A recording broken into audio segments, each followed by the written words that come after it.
Hali gani mwanafamilia wa channel tupendwa hii hapa ya Kileo Media. Kama ndo mara kwa kwanza basi nikusihi usisahau kusubscribe, kulike, kushare pamoja na kucomment. Bwana mkubwa Juma Lokole ameweza kumkela sana bibia Zuchu, jambo ambalo limeweza kumfanya Juma Lokole aweze kuweza kuomba msamaha na kumwambia kwamba anahitaji kuweza kupata msamaha kutoka kwako. Sasa issue kubwa iliyopo hapa kati ya Juma Lokole pamoja na bibia Zuchu, tumeweza kuona Juma Lokole ni moja kati ya mbea mkubwa sana.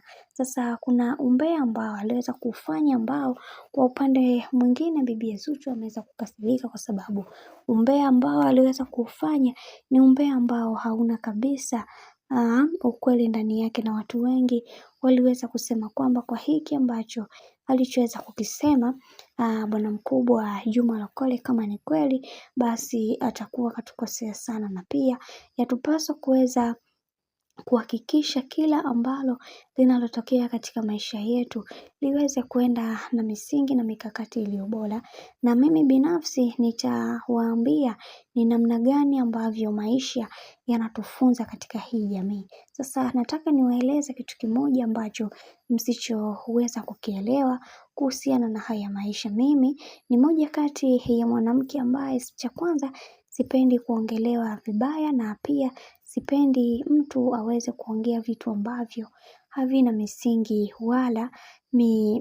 misingi wala mikakati iliyo bora.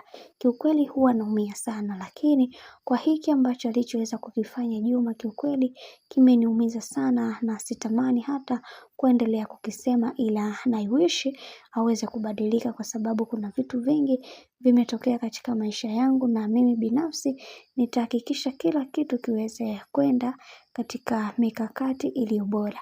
Bwana, mambo ndo kama hivi ambavyo unavyozidi kuona. Juma Lokole kwa upande wake ameshaweza kupewa vichambo vyake na ameambiwa kabisa hataki kabisa kuweza kumsikia kwenye masikio yake kutokana na haya yote ambayo yanayoendelea kwa kipindi hiki, kwani watu wengi wanatamani kuweza kuona maisha ya hawa watu yakibadilika kadri siku zinavyozidi kwenda, lakini mambo bado hayawi vile ambavyo wao wanataka. Mambo ni mengi alafu muda ni mchache pia. Bwana, mimi nikusihi kama ndo mara kwa kwanza basi usisahau kusubscribe, kulike, kushare pamoja na kucomment. Mimi sina la ziada. Wacha nikutakia siku njema na kazi njema. Tukutane next time. Bye bye. Na ukifanya hivyo utakuwa umejiweka katika nafasi nzuri ya kuweza kuenjoy na kufurahi pia.